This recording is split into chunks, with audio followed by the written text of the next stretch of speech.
É, meu jovem, um jogo desse e você jogando Mario no Nintendo 64.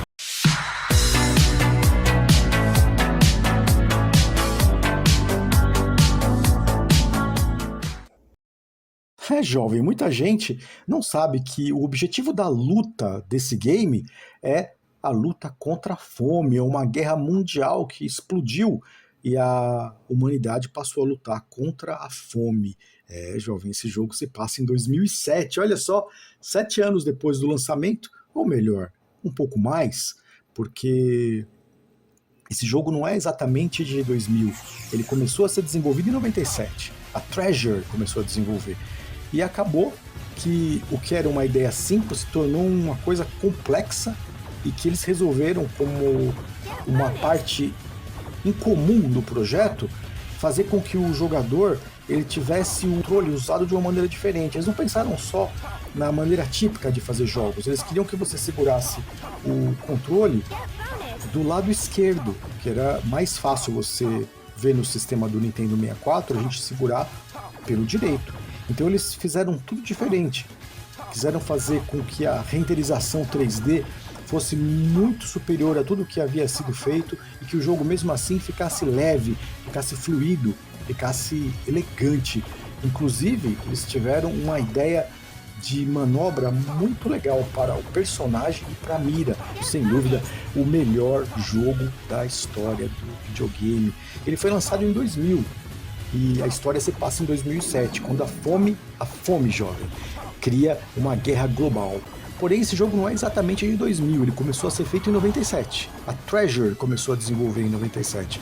Só que a coisa foi tomando proporções gigantes, eles tiveram que chamar muito mais os profissionais de software, de desenho, de gráficos, tudo mais do que era a princípio a ideia de um jogo para o Nintendo 64. E como isso tudo foi crescendo, a inspiração foi aumentando, eles começaram a atingir também na jogatina o próprio desenho do controle.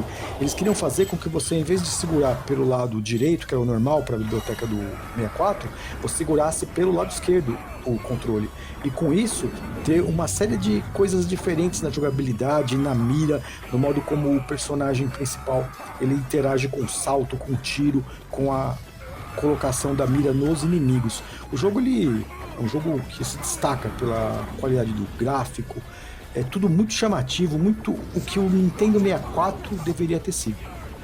É um jogo elegante, mas ele não chegou na época e ficou uma coisa mais lá fora. Os caras começaram lá, ainda mais que a dificuldade das coisas na época, numa época pré-internet, a coisa ficou toda que para eles. E a gente foi vendo isso depois com a ajuda do emulador, com a ajuda do cartucho Overdrive.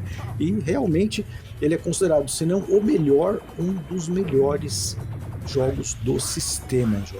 É um jogo de tiro, como você está vendo aí, que acontecem coisas incríveis e que realmente dá a ideia da abertura de mundo do Nintendo 64. Era isso que a gente queria quando o Nintendo 64 chegou e começou a abolir o 2D para fazer o 3D. A gente queria isso, queria mundos, queria naves, queria criaturas que descem de um prédio e tentam te matar. Era isso que a gente queria. A Nintendo nem sempre seguiu nessa direção, fazendo coisas tão complexas, tão dramaticamente artística, fazendo jogos de produção rápida para ganhar suas moedinhas. Porém, ficou o crime e castigo para marcar de maneira revolucionária a história desse videogame, mostrando que ele poderia fazer qualquer coisa na época dele. Era realmente uma obra-prima, uma obra perfeita para o hardware, e que pra gente aqui, na época certa, a gente nem ouviu falar.